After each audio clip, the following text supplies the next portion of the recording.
তাদেরকে আমরা রাত 12টার কিছু পরে জলি চত্বর থেকে আমরা নিয়ে আসি জিজ্ঞাসাবাদের জন্য। কোথায় যাচ্ছিল সুনির্দিষ্ট জায়গার কথা তারা বলতে পারেনি। পোশাকগুলো, ড্রেসগুলো কোথায় পেয়েছে এটা যখন আমরা জিজ্ঞাসা করেছি, উনি বলছেন যে এফডিসি থেকে নিয়ে এসছেন। সরকারি পোশাক, সরকারি সরঞ্জাম কোনোভাবেই সরকারের অনুমতি ছাড়া কারো কাছে রাখার সুযোগ নাই। এটা একটি বড় ধরনের অপরাধ, এবং এই অপরাধের সাথে বড় কোনো ষড়যন্ত্র কিংবা বড় ধরনের কোনো অসৎ উদ্দেশ্য আছে বলে আমরা প্রাথমিকভাবে মনে করছি।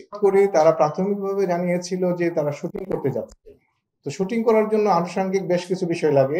শুটিং করতে গেলে কোথায় যাবে, একটা জায়গা সুনির্দিষ্ট থাকবে। শুটিং করলে শুটার কারা হবে এটা সুনির্দিষ্ট ব্যক্তি থাকবে।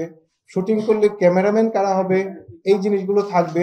আমরা যখন শুটিং স্পট, শুটিং কারা করবেন, নায়ক নায়িকা কারা হবেন, এবং তারা এই মানে শুটিং কোথায় করবেন এই জিনিসগুলো জানতে চাইলাম, সদুত্তর পাইনি।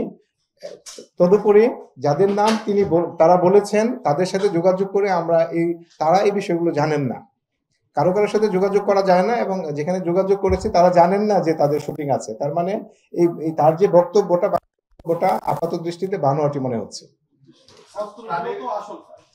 খেলনা পিস্তল আর শটগান দুইটা আছে, এগুলো আমরা ফরেনসিক টেস্ট করে বলতে পারবো এটা আসল কিনা। তাদেরকে আমরা রাত 12টার কিছু পরে জলি চত্বর থেকে আমরা নিয়ে আসি জিজ্ঞাসাবাদের জন্য। কোথায় যাচ্ছিল সুনির্দিষ্ট জায়গার কথা তারা বলতে পারেনি। সরকারি পোশাক, সরকারি সরঞ্জাম কোনোভাবেই সরকারের অনুমতি ছাড়া কারো কাছে রাখার সুযোগ নাই। তাদেরকে যখন আমরা জিজ্ঞাসাবাদ করি তারা প্রাথমিকভাবে জানিয়েছিল যে তারা শুটিং করতে যাচ্ছে। পোশাকগুলো, ড্রেসগুলো কোথায় পেয়েছে এটা যখন আমরা জিজ্ঞাসা করেছি, উনি বলছেন যে এফডিসি থেকে নিয়ে এসছেন। ওনার বক্তব্যটা প্রাথমিকভাবে যাচাই করে আমরা উনি যেইটুকু তথ্য দিয়েছেন তথ্যটুকু সঠিক বলে আমার কাছে মনে হয়নি। তথ্য পেয়ে যাই তখন রিমান্ডের প্রয়োজন থাকবে না। তথ্য সংগ্রহের জন্য রিমান্ড প্রয়োজন হলে আমরা সেই অনুযায়ী ব্যবস্থা গ্রহণ করব।